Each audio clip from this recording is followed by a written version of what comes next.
merhaba. Herkese merhaba. Arkadaşlar ben bugün Öykü'nün saçlarına fön çekeceğim. Dışarı çıkacağız birazdan.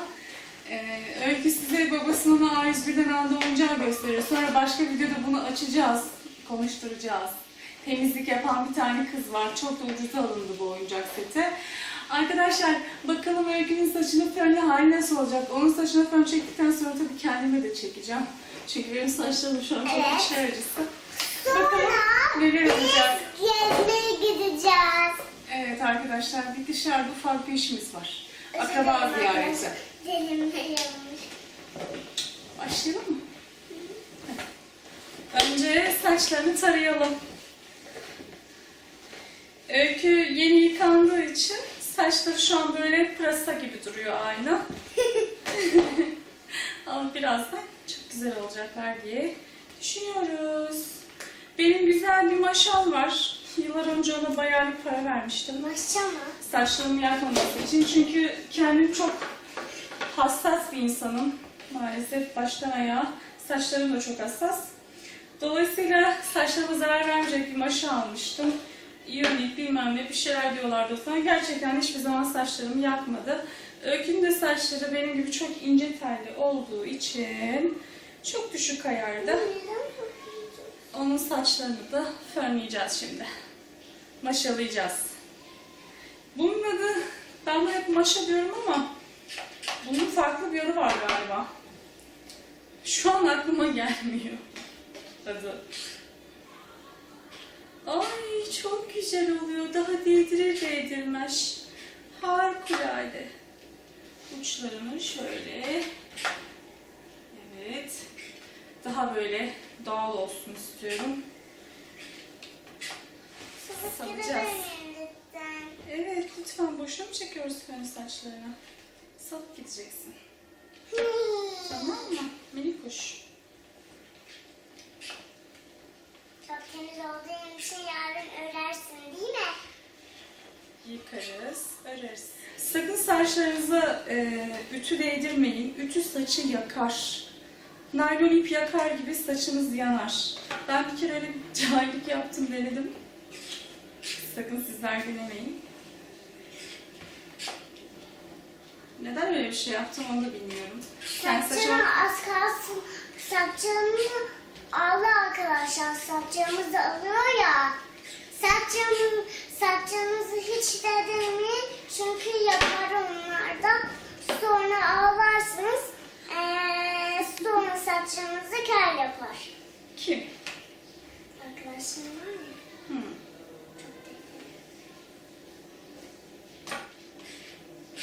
Benim bir tane ütüm vardı.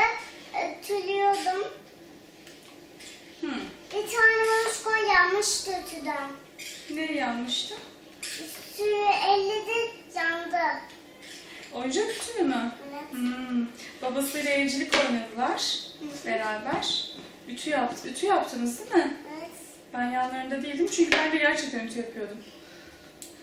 Ben az kalsın ütü ediyordum. Oy, oyuncak ütüye mi değiyordun anneciğim? Yok, az kalsın ayağım gerçek ütüye değiyordu. Evet, ben ütüyü soğuması için yere bırakmıştım, doğru. Doğru. Ben de onu elleyecektim. Ellemek değil de ayaklayacaktın. Oo, Öykü saçlarınız çok uzamış sizin. Teşekkür ederim. Öykü uzun saçı çok seviyor. Hatta saçında hafiften yamukluk var ama onu bile kesmemize, düzeltmemize müsaade etmiyor. Kuaföre de gitmiyor hanımefendi. Bugün boyattıracağım.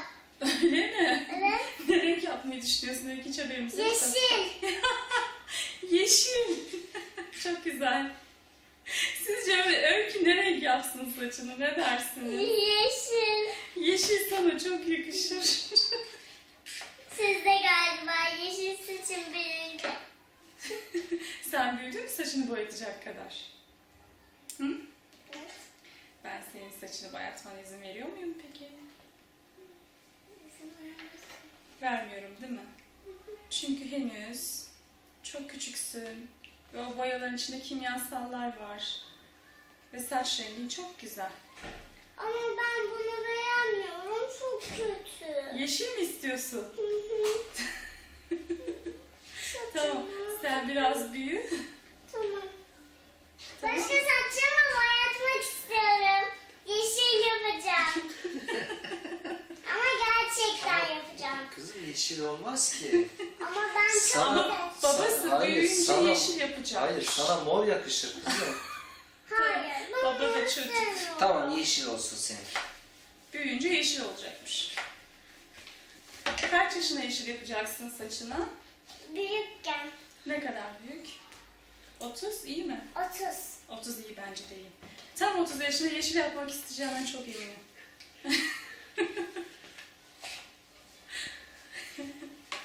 Saçları çok uzamış babası. Bak Evet.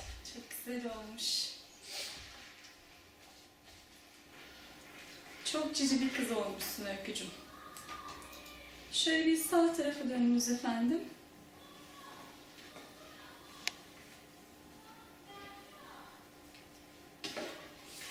Ah, ne oldu? hiçbir şey yok. Düşürüyordum sadece. Düşünmene gerek yok yoksa halı yanar. Öyle mi? Halı yanar. Halıyı düşünüyorsun, beni düşünmüyorsun. Halı yanar ya anne. Halıya verirsen yanar. Olabilir. Bu halı biraz acayip. Acayip mi? Nesi var? Biliyor musunuz arkadaşlar makadasa biz siyah böyle slime yaptık ya o mıtısı böyle tuttum ben sonra oraya geldi yetişti oraya içine sakladı. Ne anlatıyorsun? Bir daha anlat. Arkadaşlar mıknatıs var ya slime'a siyah. Değdirmiştim ya ben böyle mıknatısa. İçine soktu kayboldu. Mıknatısı yuttu değil mi? Evet. Slime. Evet. Biz yarın da yapalım mı? Hı hı. Yarın da yaparız. Bence arkadaşlar sıkılmışlar artık slime'dan. Aa, sıkılmalılar ki Düz hep dur. slime istiyorlar. İstiyorlar mı? Evet. Bize söylüyorlar ya slime var mı diye. Ha, dışarıda çok soruyorlar bizi gördükleri zaman. Hatta dün 5 tane kız evlerinin bahçesinde slime yapıyorlarmış. Ben geçmişim. Koşarak geldiler, hemen beni yakaladılar. Pembe bir de slime yapmışlardı, çok güzel. Benim videomu izleyerek slime yapıyorlarmış. Çok hoşuma gitti. Evet. Bizim videomuzu çok sevmişler galiba. Galiba, evet. Ay, galiba onlar bizi artık izlemeyi çok sevmişler. Biraz heyecanlandı. Neyi? Ben biraz heyecanlandım. Öyle mi? Neden? Neden Ben heyecanlandın? Barbie'ni alıp da dışarı götürmek isterim. Ne zaman? Bugün Şimdi. mü? Evet. Alır mı? Bilmiyorum ki, olur Alır mu? mı? Bilmiyorum. Alır mı anne? Bence Barbie evde kalmak istiyordur.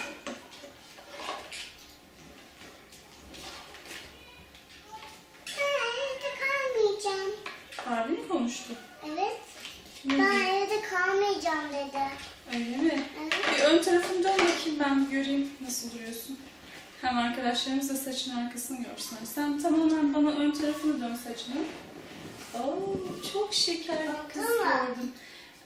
Oldu, çok az işi kaldı. Dön tekrar ön şeyine. Anne beni yaktın. Kızım o sıcak değil, ılık. Anne beni yaktın anne. Tamam, merak etme, hiç yapmayacağım şimdi. Anne beni yakmış gibisin. Galiba evet. Aa, Vurbisko. Bak saçların nereye kadar geliyor. Dur. Bak babişko. Bak babişko. Güzel. Gördün mü buraya kadar Evet.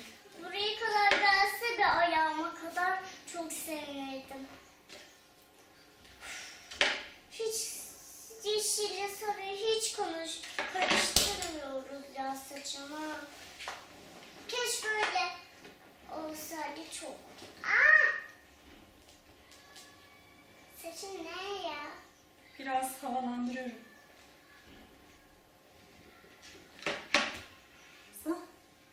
Şöyle biraz havalandırdık saçlarını. Bana dön. Ay çok cici bir kız olmuşsun. Bay bay, yorumlara yazın. Beğendiyseniz yorumlara yazın arkadaşlar. Elletmiyor. Bir maşa almıştım. İyonik bilmem ne bir şeyler diyorlardı sonra. Gerçekten hiçbir zaman saçlarımı yakmadı. Öykünün de saçları benim gibi çok ince telli olduğu için çok düşük ayarda. Onun saçlarını da fönleyeceğiz şimdi. Maşalayacağız. Bunun adı, ben de hep maşa diyorum ama bunun farklı bir adı var galiba. Şu an böyle pırasa gibi duruyor aynı. Ama birazdan çok güzel olacaklar diye düşünüyoruz. Benim güzel bir maşam var. Yıllar önce ona bayağı bir para vermiştim. Maşa mı? Saçlarımı yakmaması için. Çünkü kendim çok hassas bir insanım. Maalesef baştan ayağa. Saçlarım da çok hassas. Dolayısıyla saçlarıma zarar vermeyecek. Şu an aklıma gelmiyor adı. Ay çok güzel oluyor. Daha değdirir değdirmez. Harikulade. Uçlarını şöyle. Evet. Daha böyle doğal olsun istiyorum. Salacağız. Elime de çekeceğim. Çünkü benim saçlarım şu an çok Evet. içler acısı. Sonra Bakalım neler olacak. gezmeye gideceğiz. Evet arkadaşlar bir dışarıda ufak bir işimiz var. Akraba ziyareti.